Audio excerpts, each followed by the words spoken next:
Thanks for coming in, Marianne. Yeah, thanks so much for having me. Do you want to sort of introduce yourself and what you do? Yeah, my name's Marianne. I'm a vet. I'm also a veterinary lecturer, and I've been running dog first aid courses in the area for a couple of years now.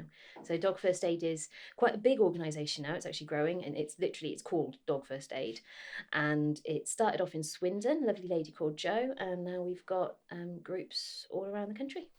That's awesome. And so we're here today to talk about the importance of first aid Yeah, and why every dog owner should know basic first aid at yeah. least. Oh, I really think so. I mean, when I have to admit, I'd never actually thought of, like, when I first saw dog first aid on the internet, I was like, what is that? I have no idea. I've been a vet for 8 years and I didn't really know what it was. But I saw, when I saw my first course, and then when I went back to being a vet, and I'd have nurses coming in and telling, there were emergencies happening on the phones and things. And then once they'd hang up from the emergency, either the emergency is being rushed down, or on some occasions, I have one memory in particular of a poor dog that had been hit by a car up on a moor. And the nurse said, was there anything they could have done if they'd been on a first aid course? And every single time there was something they could have done differently. Not necessarily something that would have changed the outcome, not every time, but sometimes probably it would have. And so that's when I really saw the value of it, when I realized, my God, every single one of these people that's calling in panicking with no idea what to do, if they'd been on a dog first aid course, there's a couple of things that they would have done that might have made a difference. Yeah, absolutely. Even if it's just to slightly alleviate Yeah, stress. just slightly alleviate stress. And that's part of what we do. Part of what we talk about is reducing suffering. That's the whole point of anything you do with dogs, especially if they're having a bad day, is we want to minimize their suffering. And that's part of the Animal Welfare Act as well, so it's so important to us. And even if, yes, the dog's going to have to end up at the vets, wouldn't it be great if they just spent a day at the vets rather than a whole week? And Yeah, that is definitely something that we see with our attendees after they go away, when some of them do have to end up dealing with emergencies. Is we can say, well, if you hadn't known to do that, that probably would have been an operation as opposed to a quick shot painkiller afterwards, kind of thing. yeah, for sure. Mm. Um, so let's talk about the differences between human first aid and dog first aid, because there's a lot of people out there that know first aid for humans and it transfers over, doesn't it? Yeah, I mean, loads of our attendees actually have been on human first aid courses. A lot of the time, work will send you because they have to have, human first aiders. And so they'll comment on the differences. I think the number one difference is the fact that your patient might be behaving a little bit differently, Yeah. and you might need to communicate with them a bit differently. So although it's true that with humans you need to, you do need to get consent, obviously, to touch them, etc. And sometimes they will be belligerent if they're drunk, for example. I grew up on the coast, so I actually have friends who have been lifeguards, and I have one friend who once had to rescue a very, very drunk, very, very naked man from some rocks. And I won't describe the exact details of how you rescue a naked man when you're on a surfboard, but it's not pleasant. But with dogs, there's a lot to consider. You do need to consider.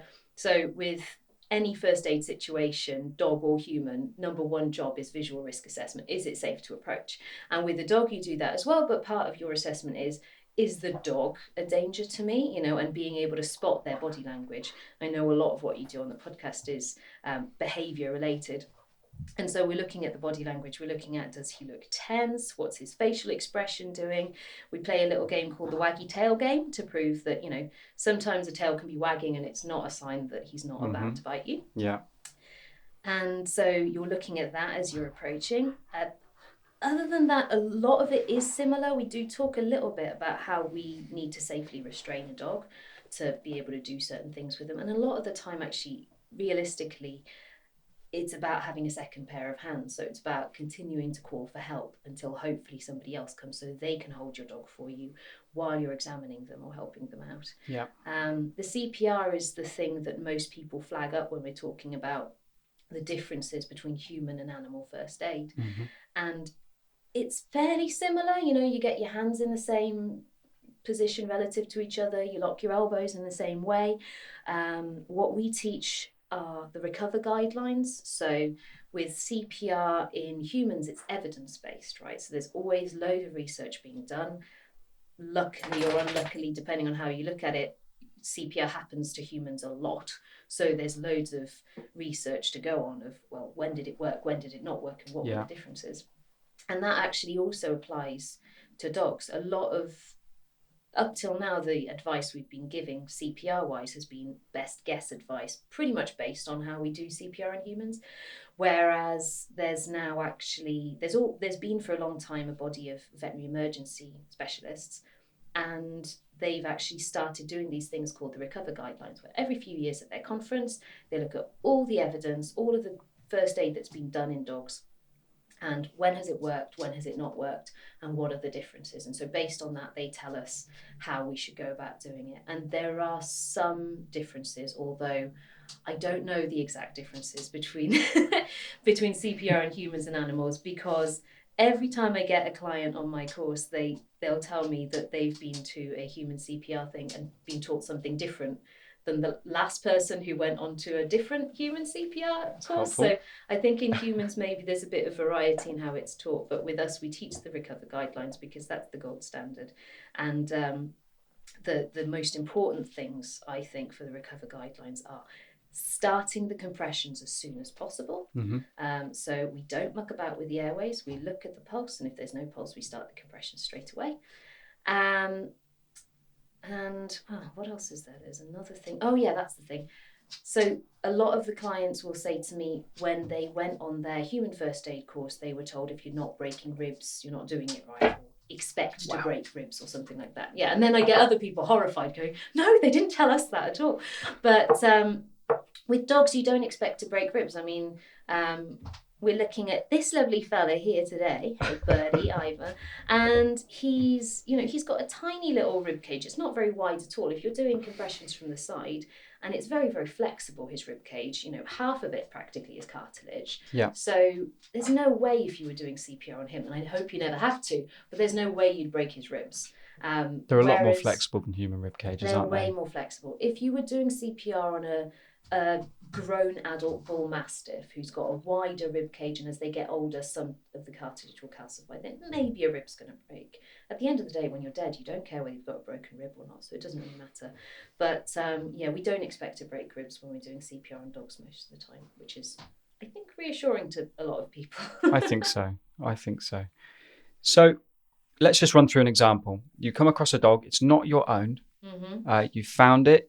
You're near a road, but you're also through long grass. So this could have happened. It could have been hit by a car. It could have been bit by a snake. It could have been multiple things. Okay, yeah. You don't know if the dog's aggressive. It's laying very still. You don't know if it's breathing or not. What would you do at this point? Okay, so let's start by looking at the laws that are affecting you here. One thing is that dogs are legally classed as property. So even though this dog isn't in the possession of their owner right now, theoretically they have a legal owner. So that's something to bear in mind before we do things to quote unquote property of someone. Right. Number two, the Animal Welfare Act. In fact, that should really be number one. The Animal Welfare Act is super important, and it applies to you as soon as you're in charge of that animal. So if you decide to put your hands on that animal, to restrain that animal in any way, then the Animal Welfare Act applies to you. If, on the other hand, you cannot safely get that dog under control, let's say you don't feel safe approaching that dog, then the Animal Welfare Act is applying to you only insofar as it's reasonable to expect you to call the dog warden or the police. And actually, if there is a dog loose on the road, the police should be called, because that is a potential safety issue for humans.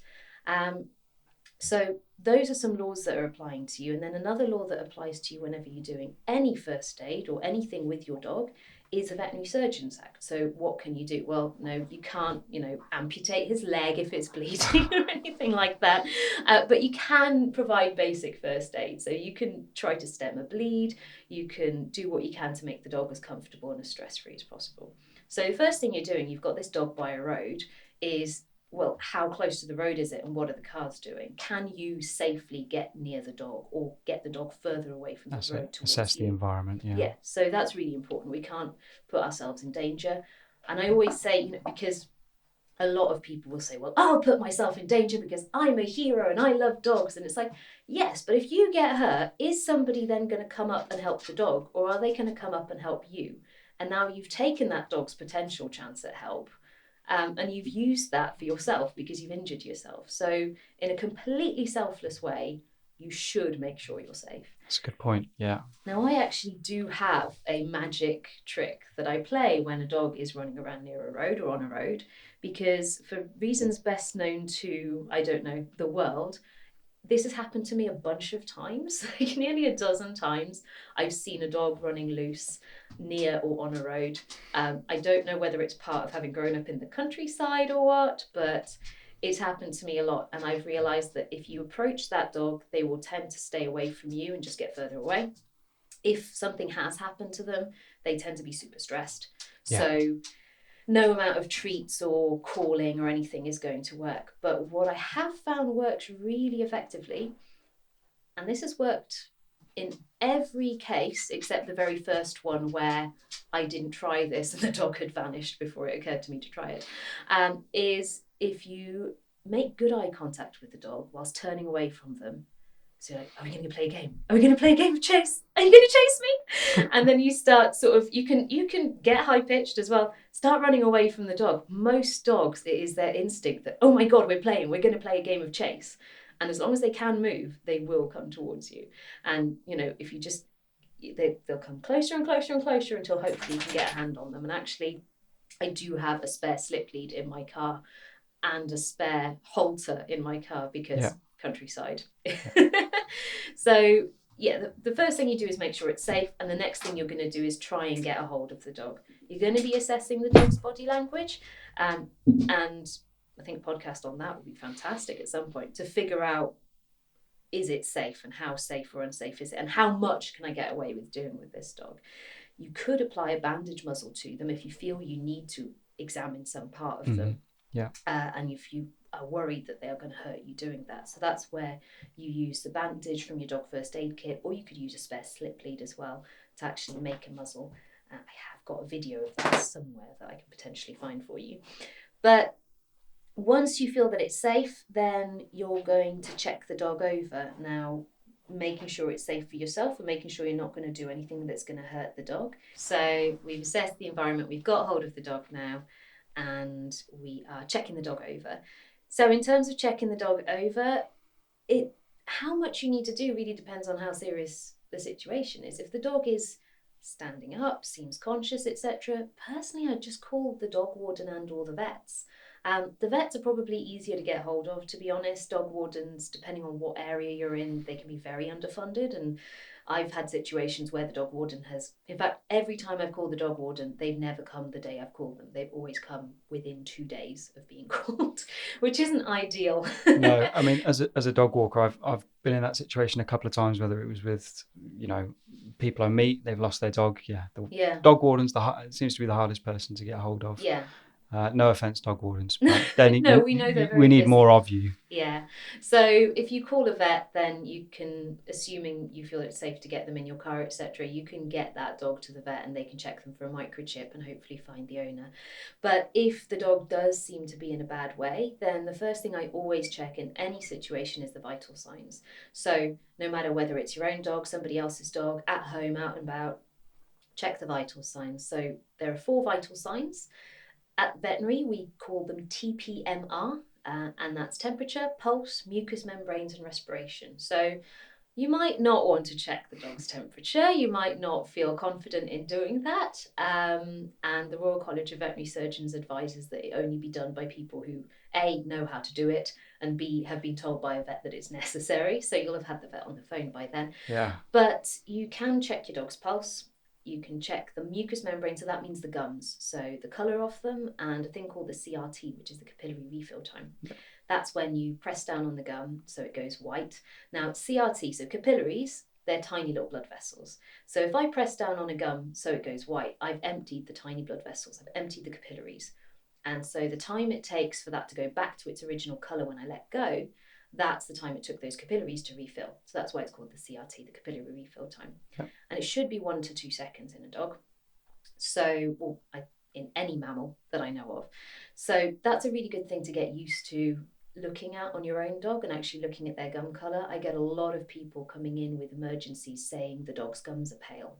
And I show them the gums and they say, yep, that's the colour they are. And actually they're not pale, but unless you're looking at your dog's gums regularly, then you're not going to know that, are you? No, not at all. Pulse rate is something that you're going to need to practice. We teach it on our first aid courses, and the easiest place to check it usually is the inner thigh. So I will show you how to do it later if you like. I'm sure you already know how to do it, don't you? Yeah. You can show me how to do it later. But yeah, we show people how to do that on the first aid course.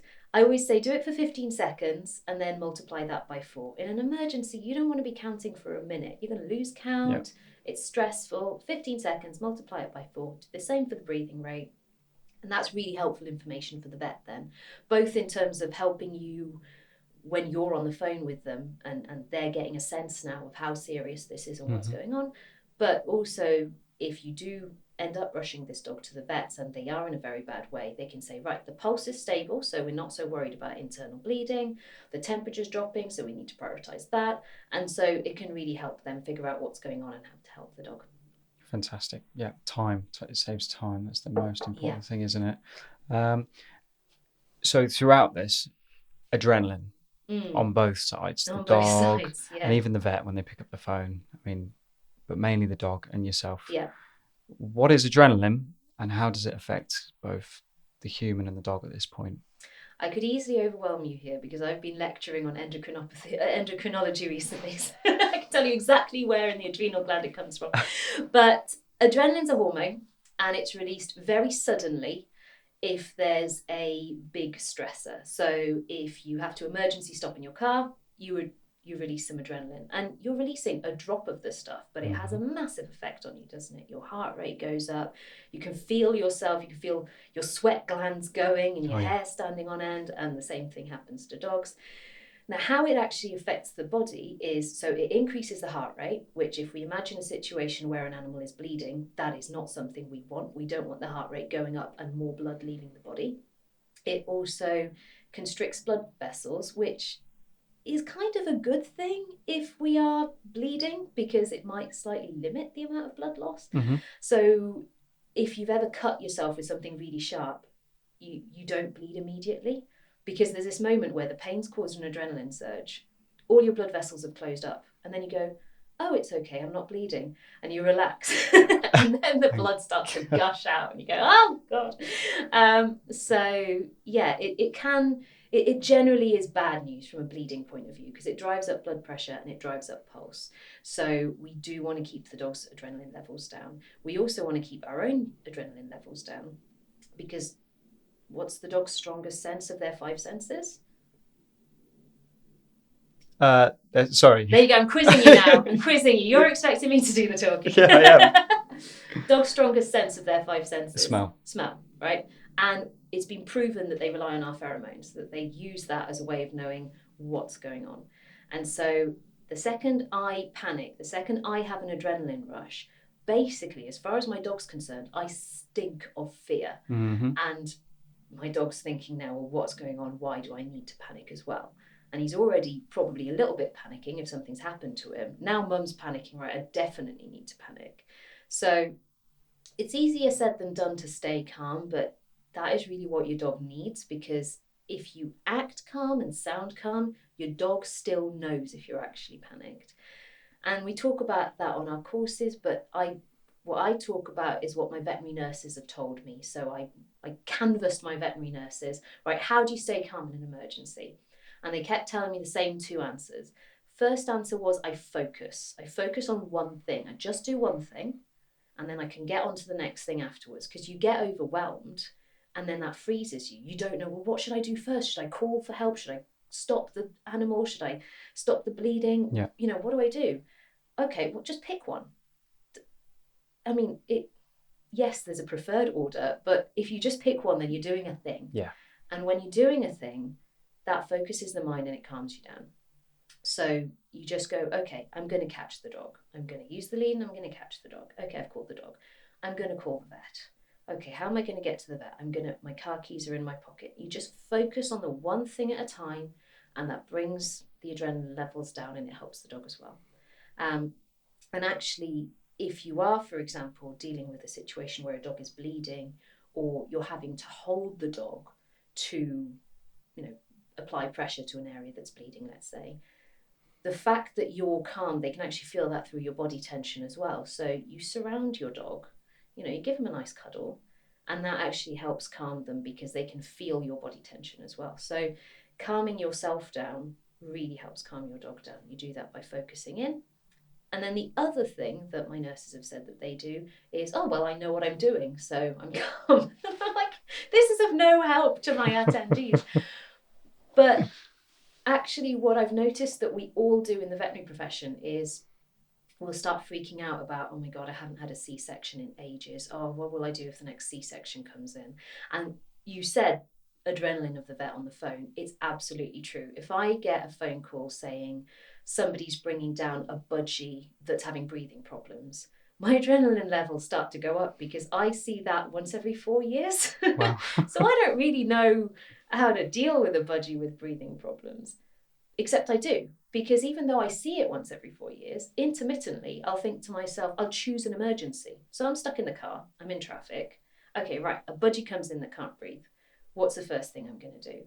And I walk myself through that emergency. And I'm critiquing myself as I do it. Right, okay. Is this what you do? Oh, I genuinely do this, yeah. So I'll go, okay, so I'm going to examine the budgie. And I go, no, I don't examine. I'm going to put the budgie in an oxygen kennel first so that he can breathe while I think about what to do.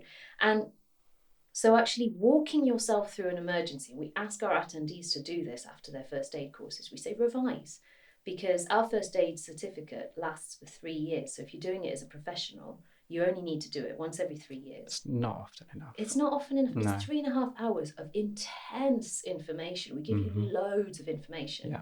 And so I say, revise this, just pick a subject next time you're stuck in traffic. Right, my dog comes running up to me and he's covered in blood.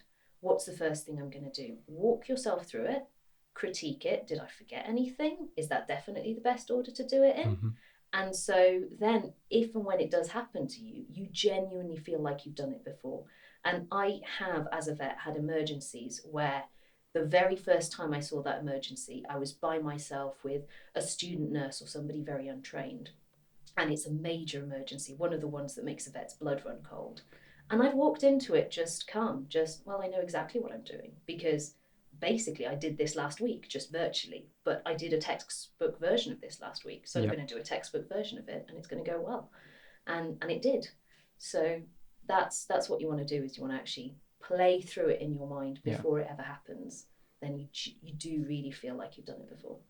Absolutely. And how often do you feel is often enough to do one of these courses? Because, I've been running a daycare and dog walking for 6 years, and it's intermittent. It never comes up every few months. It comes up, I've gone as long as a year without having to do any sort of first aid. And then sometimes it'll happen 3 times in a week, whether it's out on a walk with other people or what have you. And the exact same thing happens to us as vets as well, where I'll go, oh wow, I hadn't had a C-section in 2 years and now I've had 2. Oh, there's a third one coming. Oh, and a fourth one in the same day. There's one of me.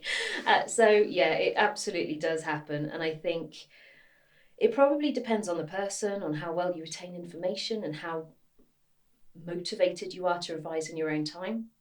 I know a lot of professionals who will redo it annually. And I guess as a professional, you're far more likely to use the first aid skills because you're seeing that many more dogs. So just statistically, you're around your dogs more. And if you're walking them as well, the dogs are out and about more. But I kind of feel like that means that it's even more important for a pet owner, because if you're not practicing it in real life, then you have to be practicing it virtually in some way, shape or form. So I would love to see people doing it annually, but I'm very happy when people do it. If they do it once every 3 years and they are following us on Facebook, looking at our YouTube videos, and that all helps refresh them and does this sort of virtual revision, then I think that's really helpful. And actually I got an email from one of my clients just a couple of days ago saying she'd been on my course a year or 2 ago and got a new puppy in March, and 4 days after getting the puppy he started to choke on something, and she immediately remembered one of the techniques for choking and managed to keep anything from getting any worse and sorted it out straight away. So I think personally, I signpost choking as a sort of, if you remember nothing else, because that's not a thing where you can't call the vet when a dog's choking. You know, You've well, got you to can, act. but they're not. I've actually been in that position. So heartbreaking where I've had someone on the phone saying my dog is choking right now on a tennis ball, or actually it wasn't even his dog, he was a dog walker, he was in the park, a dog is choking on a tennis ball right now, I am trying to help, how do I help? And it is very difficult to describe how to do it, whereas we demonstrate it in the course, and if you've seen it and you've practiced it, then you know how to do it. But describing it down the phone, I was trying my best, but this dog didn't make it, and it was heartbreaking because I don't know whether it would have lived otherwise. You're absolutely right. There's so much value in doing the course. And whilst it's no secret first aid, you could learn it on YouTube, but going and seeing the course firsthand, like I say, it's no big secret. But to go and do the course, that's where you learn firsthand what you need to do, and you get it from the best as well. And I think it depends on what your learning style is as well. But certainly, me, I'm a kinesthetic learner. I mostly learn by doing, and I also learn by seeing. So, yeah, going on a course, if you learn by doing and by seeing, then there's no there's no substitute for going on a dog first aid course. And we also have these mannequins, CPR mannequins, exactly like your Resusciani. It's called Resuscicassi. Well, actually, they're sold as Casper, but if you take a look at the underside, we've renamed her Cassie. And she's so realistic. I mean, she's so realistic that when I leave her in the car overnight, I worry that people are going to call the police and say, this person's left this dog in because she's got a very concerned look on her face.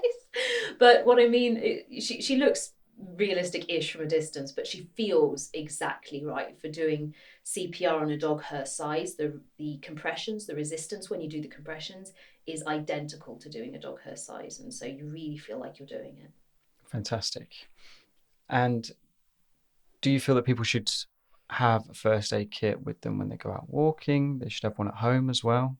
I think I know what Do your you know answer is what? going to Yeah, be. I mean, I joke that because I'm a vet and because I've locumed in practices where, you know, we're doing building work and nothing's where it should be, and you know you have to find something in an emergency, or I've been out in emergencies with nothing. I can sort of, what's that character in The Simpsons? It's the one that the aunties like to watch.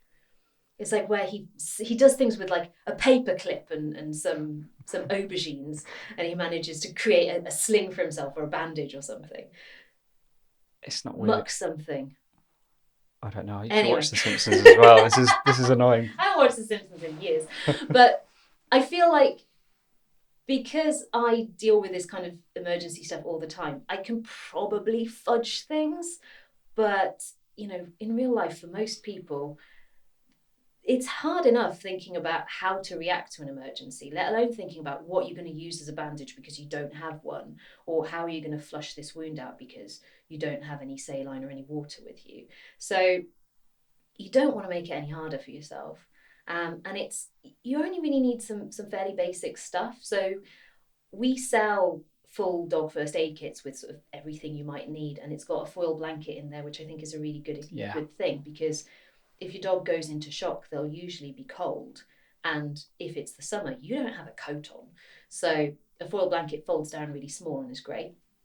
When you're looking at your bandages, do not buy the cheapest first aid kit you can find on the internet or in the chemists, because those bandages, they're crepe bandages. Have you seen those? They're not stretchy at all. No. They're just, so you can use them to replace a shoelace as long as you're not going hiking for too long. But that's about all they're good for. In fact, we actually use them at the vets to tie tubing in. So if we're putting a tube down the throat to breathe for an animal, we tend to use that type of bandage to tie it around the nose so it doesn't slip. Right. But that is literally its only purpose. If you're doing a bandage to stop bleeding, it needs to be able to apply tension. You need that bandage to be tight, right? Yeah. So you need an elasticated cotton bandage. And one other thing I will say about first aid kits, which is so important to me, is do not, and I repeat, do not under any circumstances, unless you are a vet or a veterinary nurse with significant experience in bandaging, never, ever, ever have Coflex or vet wrap. Don't own it, don't have it. I mean, if you have a habit of spraining your ankles, they are very good for wrapping your ankle up if you're going into a mosh pit. But other than that, do not have it. And I don't care how many horses' legs you bandage. In fact, the more horses' legs you bandage, the more important it is to me that you do not have that stuff. So Coflex and vet wrap, it's the coloured stuff on the outside of your dog's bandage. So if your vet nurse hands you back your dog with a colourful bandage, maybe it's got little love hearts on it and tractors and things, then that's Coflex or vet wrap, or there's a lot of different makes, but it's a stretchy bandage that is applied with no tension. And most people don't know that because, well, why is it applied without tension if it's stretchy, right? But if it is applied under any tension, it will close off the blood supply, and I have had to amputate limbs as a result of that bandaging being used. And that's unnecessary. That is, that leg would not have had to be amputated if that bandage hadn't been used. And the reason I say that horse owners are an especially bad one for this is because if you are good at doing perfect horse leg bandages, you will apply your dog's leg bandage too tight because their circulation is different, and the tightness that you use in a horse's leg will cut off the blood supply to your dog's foot. Wow. So yeah, it's the only reason that bandaging exists, the only reason that outer colourful layer exists, is because if I handed your dog back to you and said, great, we'll see you in 3 or 4 days for your bandage change, and the outer layer was that elasticated cotton bandage, which I recommend you have, you'd be calling the vet down the road and going, can you come and fix this situation for me, because this bandage is not going to survive 3 days. It's gonna get frayed, it's going to fall off. So that outer layer is just a protective layer. It's not a first aid bandage. What you need as a first aid bandage is you need something sterile to go directly onto a wound, and you need a stretchy elasticated bandage, and that is all. If you have a sterile layer, an elasticated cotton bandage, a little bit of saline maybe to flush a wound, and a foil blanket, then you're doing well. And you'll get all of these in most proper first aid packages. Syringes of the saline, multiple bandages, yeah, so you can little get pair little of scissors. pods of the saline. But you do get a lot of first aid packs that will sell you the rubbish bandage material that doesn't work. So either make sure that it's elasticated somehow. Ideally, just have a look at it. Grab it and pull it around. But yeah, the ones we sell don't have any of that nonsense bandaging because it's useless. It's completely useless. It's only sold so that if you'd feel safer for having a first aid kit, but you have no intention of ever actually using it, sure, buy the cheap one, because if you ever needed it, it would be useless. So let's talk about the little things that the listeners can do to just restart that camera. How many cameras do you have? 4? Only 3 of them are on. And this one only does 30 minutes. The next thing to upgrade, but not yet. So let's talk about a few things that dog owners and anyone listening can do to upgrade, whether it's their bum bag. I love a bum bag. I love a bum bag. German. Or upgrade their house, or just little things that they can do to better prepare them for a situation like this. So first thing I would say maybe is definitely have your vet on speed dial, address, and the out of hours clinic. That is so important, the out of hours clinic, because a lot of practices you call and you get straight through either to the vet or to the out of hours hospital. It's helpful to know where that hospital is, because you might find, oh, I'm actually at the other side of Reading now, so I need to call the clinic nearer to here. But I used to work at a practice. I once worked at a practice where if you called us out of hours, you'd get a voicemail saying, welcome to such and such vets, our opening hours are, and then eventually telling you the number to call in an emergency. Yeah. Can you imagine being out with your dog covered in blood and listening to that voicemail? Adrenaline rushing through. You'd just pass out by the time you got the number. How are you supposed to memorise that? Dial it in? Yeah.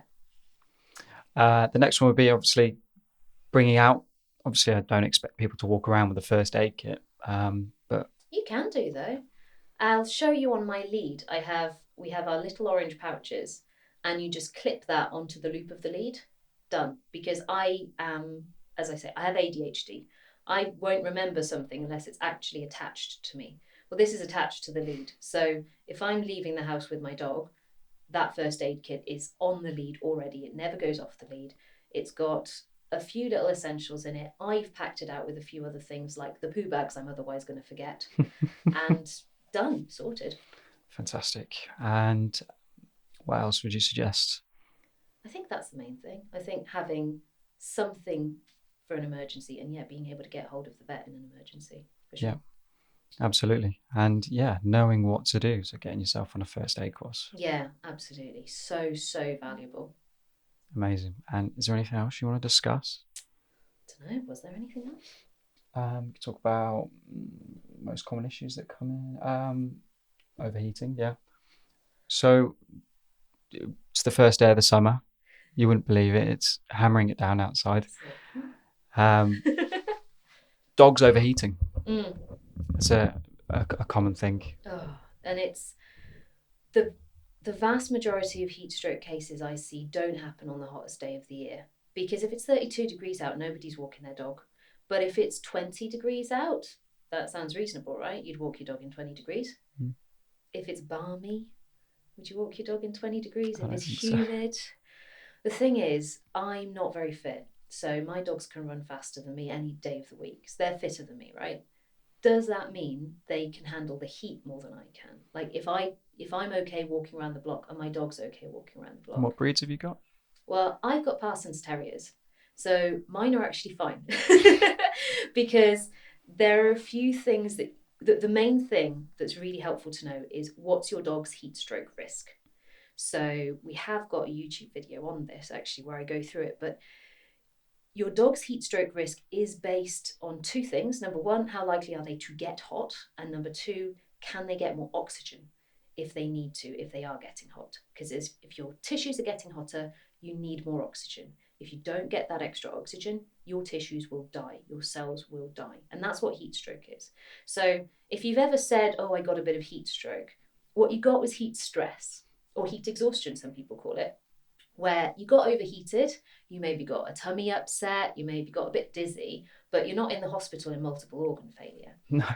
Heat stroke is that. I think we just think, oh, they're overheated, so we cool them down and then they'll be okay. It depends. If they've gotten really hot, then their cells have died. They are in organ failure. They need treatment for that. Their blood glucose is low. They need treatment for that. They might be getting brain damage. And the main thing they need is extra oxygen. So the question you ask yourself if you're deciding whether or not to take your dog out for that walk in the 20-degree humid weather is, how good is his breathing? Is he a pug? In which case, no, I wouldn't walk him in 20 degrees in humid weather if he's got a short face. I wouldn't walk him out if he's got a heart condition, because how is he going to get that oxygen around himself? If he's got asthma. So let's just go on to the short-faced breeds, because that's something that's quite important. Mm-hmm. Why do they struggle so much with the breathing? What is actually going on that makes it so difficult for them? So the way that human beings have decided to change animals, we tend to change them so that they either function for whatever it is we want them for, or so that they look how we want them to look. Mm-hmm. And the short-faced breeds, we want them to look more like human babies. Now, we probably didn't know that 100 years ago when we were first designing them to look this way, but actually it turns out that the reason we find those pugs and those French bulldogs so cute is because they have really round faces and their eyes are proportionally really, really big. So they look really cute to us, and that's why they're so popular. The problem is that we only cared about making them look that way, and we didn't really care about how everything else fitted. So we've made their skull really, really short, so their nasal bones are really, really short, but the actual soft tissues, the soft palate, the tongue, they're exactly the same length as they would be in a dog with a full length nose. Mm-hmm. And that doesn't fit in that space. That doesn't fit in that smaller head. So what happens is that the soft palate actually swings around in front of the airway and can close the airway off that way. That's often why we're hearing sort of snoring and snorting noises from those dogs. Also, if you actually look at their nostrils, they're often completely closed off. There's no gap in the nostril because it doesn't fit in the space it's supposed to fit into. And so there's a combination of things going on. It's called brachycephalic obstructive airway syndrome. And it's basically any dog with a short face will have it to an extent. Mm-hmm. What's really good is that there's now a working group of vets, breed leaders, and other people who really care about dog welfare who are working on ways of trying to improve things for these dogs. So that's improving the breed standards so that we encourage people to breed them with not longer noses. It's also looking at, we can do functional grading. So when you come in for your vet visit, you can get them to do a functional grading where they find out how obstructed is your dog's airway, how well is it working, and then we can have a conversation based on that of, yeah, it's actually working reasonably well for this dog, that's fine, or it's working reasonably well for this dog, but I wouldn't breed from them because it's not good enough to justify making more dogs like this that are still going to have some compromise, or actually he is struggling, maybe not loads currently, but now would be a good time to do surgery to remove some of those extra soft tissues. Because if we do that when the dog's 4 or 5, a nice young dog, the surgery is not going to be a big deal for them because they can get through the anaesthetic okay. And if we don't do that, we find that later on in life we get increased scarring, and then we get a 8 or 9-year-old dog that is a far worse candidate for an anaesthetic, that is having genuine trouble breathing, and we're having to make difficult decisions about how we're going to manage that dog. And once they've had that assessment, they'll then know that they should be more wary on a hot day. Yeah, absolutely. And so I've started doing this assessment. If a short-nosed dog comes into me for a booster, I will offer to do this assessment. And I got to do my first one the other day, a couple of months ago. And it was hilarious because I hadn't read the guidelines of how to do it thoroughly before starting. So I started and I was like, okay, we're observing how much noise there is and what's the breathing rate and does he look like he's struggling at rest? And then I have to make him run around for 3 minutes. So I'm running around the car park being dragged by this bulldog who I can tell you had better breathing than I did on that day. And all these people, the car park was really busy, so all these people were coming in and out of the vets just killing themselves laughing at this vet being dragged around by this bulldog. But yeah, it's great because it means that I can monitor that bulldog then as he gets older to see, is he developing any problems? Sure. Yeah. Fantastic. Mm-hmm. So best way to cool a dog down if they have got out in the heat? Get them wet. So first thing is, are they getting too hot? And your things that are going to help you recognize if they're getting too hot are, is he lagging behind where he normally wouldn't be? I say he because my dogs are both boys. Is he looking more out of breath than usual? If you're seeing those signs, then look for other signs of overheating. So that's when you look at your vital signs. The gums will start to go redder, the CRT, the capillary refill time will be faster, the pulse will be faster. That's all telling you your dog's overheating. Mm-hmm. And so get them wet. Get cool water, not freezing cold, on the armpits, the groin, around the neck if you can. It's actually been shown that, if we've got swelling on the airway and that's going to reduce the amount of oxygen we can get into the body, then that's going to make heat stroke more likely. Yeah. So if the dog's not too freaked out by it, get cool water around the neck as well. If we use freezing water, then that will actually constrict the blood vessels nearest the skin and they'll lose less heat. So we need to use cool water, not freezing water. And I also advise not to use wet towels because it seems like a really good idea, and it actually was the advice for a few years, but they very quickly become insulators. So it doesn't take long before you're actually keeping the dog warm rather than what you're trying to do, which is cool them down. Sure. And coat type as well plays a big part in it. I guess that's why you go for the groin and the belly as well. If it's like a long-haired German Shepherd, the water's just going to displace. But certainly long-haired dogs and double-coated dogs are at a much higher risk of heat stroke. I mean, double-coated dogs are mostly designed for cold climates, so it's not normal for them to be out in the heat. But yeah, the groin and the armpits also are places where you've got really superficial major blood vessels, so you can get good heat exchange from those areas. Yeah, fantastic. Yeah, it is. It's quite something when it's sort of middle of the summer and you see someone walking in a Akita or a Malamute down the road and you think, what on earth are you doing? And you understand, I mean, last summer, so I lost a patient last summer. He came in unsavable. A few things to say about him. It was the evening. It was one of the cooler days, but we were having that long heat wave, and it was about 3 weeks into the Oh heat yeah. wave. The owners thought, I mean, we can't keep not walking our dog. And so they took him out round the block, 10, 15 minutes, and got him home, and he seemed okay, and then he collapsed. Now, he was a bulldog. He had a very short face. He was actually really nice and lean, which should work in his favour because being overweight puts more pressure on the airways and is an insulator.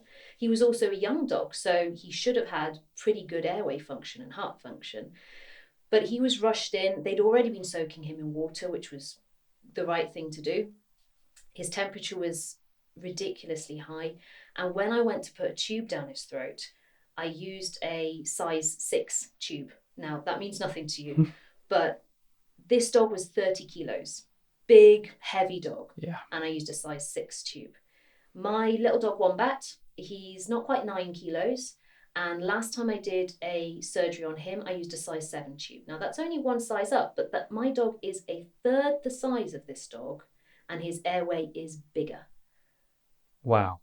And I don't think that small tube was just because this dog had a tiny airway to begin with, although he did.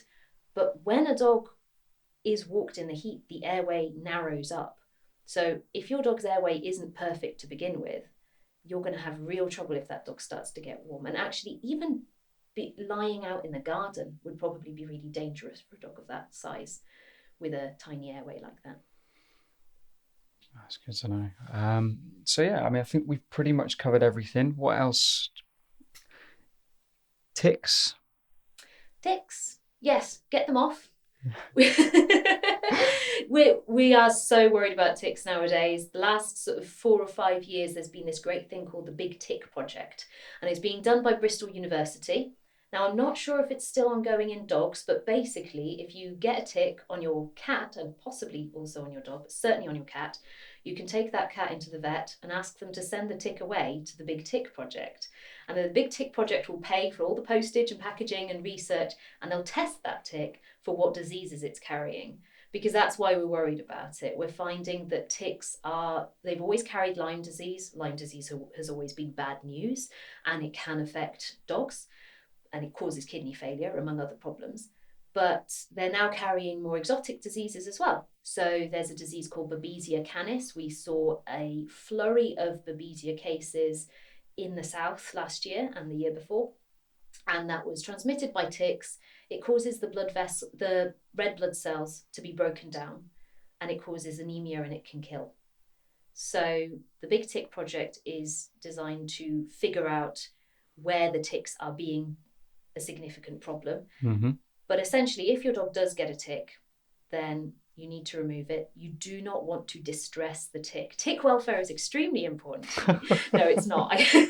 I will distress and kill them horribly, but I have to remove them first. Because, so I've heard people say, oh yeah, put soap on it and that will suffocate it, or burn it off, or salt it off, or put alcohol on it. All of those things are going to distress the tick before it dies. If we distress the tick, it will regurgitate. Fun, eh? And this is how they transmit the diseases they transmit. So normally your tick attaches to you, they have a lovely blood meal, and at the end of the meal, they're a bit full, so they vomit into your bloodstream. Lovely. Yeah, it's lovely, isn't it?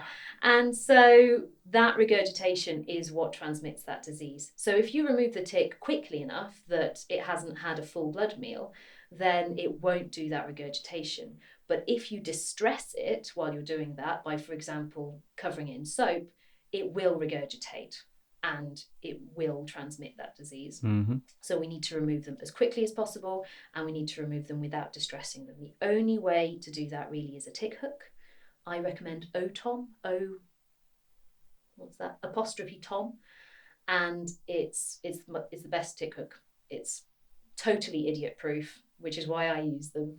And you just slip that under the tick, twist it round, the tick loosens off, and then I mix them with a little bit of soapy water to make sure they die, because they actually have a very long life cycle, and if you don't kill them, they will probably go off and lay eggs if you stick them in the bin, and then you're still having a bit of an issue with ticks. So kill everyone you catch.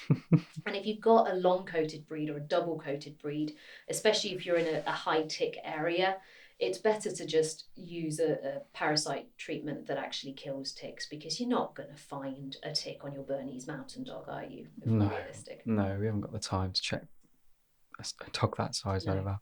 No tick welfare on the Doggy Style podcast. Dogs only. Yeah. Anything else? Anything else that is cropping up? Any sort of new issues that are coming out, or Alabama rot. yeah. I have a webinar I have to watch on that though. What I do know about Alabama rot is, what I will say is it's slightly, I don't want to say blown out of proportion, because I don't want to say we shouldn't worry about it, because obviously until recently every single case died, which is not much fun. But I think as of now we've had about 150 cases since 2012. So in the grand scheme of, if we compare that with parvovirus, where we easily get that many cases in the UK in a couple of months, probably a month depending on what time of year it is. Yeah. Then Alabama rot is less of a concern. But what we know about it is limited, and that's what makes it scary. So what we know about it so far is we don't actually know what the cause is. We don't know if it's environmental or not. It doesn't seem to be, because we had a few cases around the New Forest and we thought, okay, it's a New Forest problem. And then we saw one case in Cambridgeshire, one case in Wales, and one case in Ireland. So it doesn't fit with the environment causing it. It's thought that maybe just certain dogs, if they're exposed to certain things, the combination of the dog's genetics and some environmental factor might be causing it.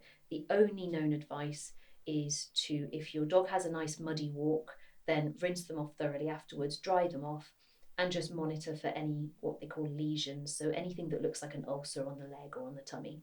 That's good to know. We use a paw plunger at my daycare. They're fantastic. They're little tubs. They've got like brushes in there. Great for cleaning the paw, then dry them off. Absolutely fantastic. So they have no idea what the link is whatsoever? There are some theories, but there are several theories, which means that we don't have an answer yet. Luckily, you're in about the right area, actually, because Anderson Moore's veterinary specialists, they are in the south and they've seen the most cases because they're near the New Forest. So they're kind of taking the lead on advising on it. And actually, a few cases have survived in the last few months. A few confirmed cases of Alabama rot have survived with veterinary treatment. So vets are starting to get a hang on what can save dogs' lives, which is encouraging. And what are the signs to look for? So the only sign is an ulcer on the lower leg or on the tummy. Most often it's on the lower leg or the tummy, and that's why we think that it's to do with something that's coming from the mud. So you'll see that ulcer, and then within usually about 3 days, sometimes a little bit longer, the dog goes into full-blown kidney failure. So the advice is, if you do see an ulcer like that, speak to your vet, and your vet can talk to you about, there are tests they can do on the ulcer to see whether it looks like it could be Alabama rot.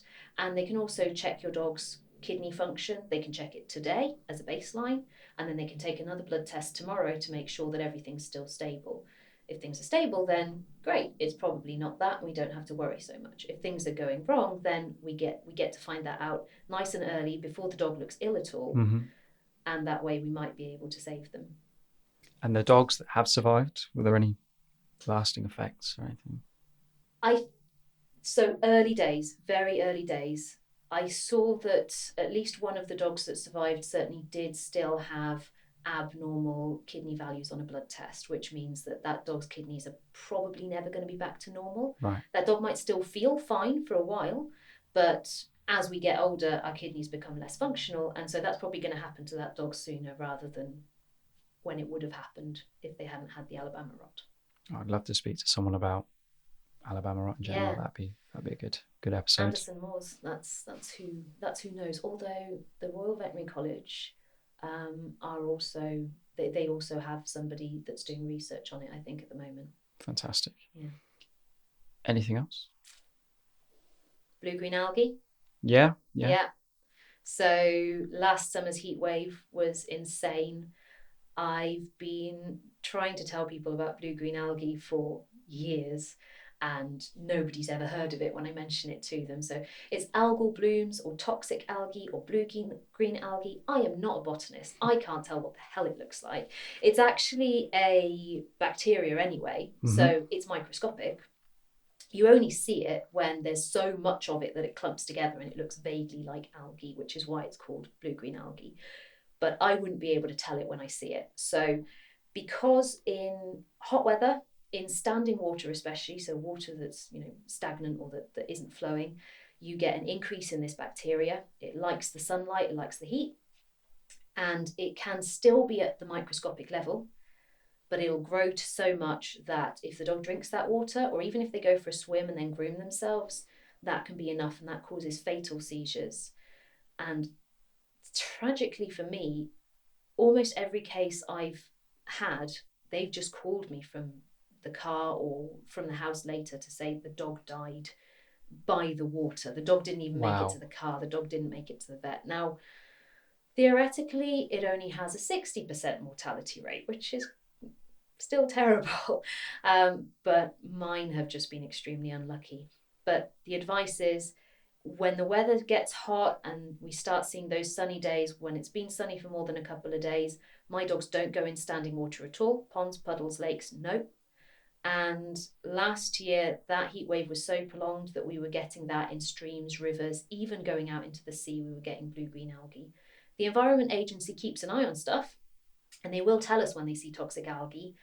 But bear in mind, they're not checking on a daily basis. They're not checking every river on a daily basis. Of course not. So we have to use some common sense as well, because unfortunately, sometimes if you are walking in the park and you see a sign saying toxic algae, great, you're thinking to yourself, oh, good. So when there's toxic algae, they'll tell me. Yeah, but why are they telling you? Are they telling you because somebody's gotten ill or a dog has died, and that's how we now know there's toxic algae there? Let's not make that our dog. Okay, and what time, you said summer, but is there like a general sort of time frame it comes and goes? No, I thought there was, but I actually spoke to someone at one of my courses a couple of years ago who'd lost a dog in February. So usually it is, I tend personally not to worry until we get a heat wave, because it's a plant. Well, not it's a plant, it's a bacteria. It's a thing that grows in the heat. But yeah, I couldn't say. Personally, I only worry in the heat waves. I might not be being cautious enough. I don't know. So far, so good. So everyone listening, you can still take your dogs outside and enjoy a walk. Everything's going to kill them. They're doomed. But I guess it's just, be more aware. There are certain things you can do to arm yourself when out and about. Basics, whether it's things to look for or things to have in place if something was to go wrong. If we know the risks, if we know what would be a sign that things are going wrong, then obviously the healthiest dogs are the ones that go out and about, that get exercise, that socialise. That's all really important. I'm not saying don't do that. I'm just saying if you know what looks wrong in your dog, then you'll be able to act quickly and hopefully things won't get too bad. Fantastic. Marianne, thanks for doing this. Thank you for having me. Anything lined up for you? Where can we find you on any sort of social media? You've got a YouTube channel? I have got a YouTube channel. It's just got a complicated code on it, so I'll give you the link. Yeah. But yes, I've got a YouTube channel. We've got some stuff on there about heat stroke, how to deal with bleeding and emergency bandages, and also how to recognise sudden pain. Is your dog in pain in a sort of this isn't going to kill them way, or are they in pain in a this might be really serious way? So we've got a few videos there. Cool. So that will all be in the description at the bottom. And thanks again. Thank you very much. Cheers. I hope you enjoyed the episode of the Doggy Style podcast. If, like me, you've learned something from the guest, taken value from it, then do like, subscribe, hit that thumbs up button, drop a comment, whatever you want to do. But the most important thing to help us would be if you share this episode just with one person that you think would benefit from listening or watching it. You can find us on Instagram, Facebook, YouTube. Just search the Doggy Style podcast. We'll come up. There you can see sort of behind the scenes kind of thing, what we get up to. And well, till the next guest, thanks for listening.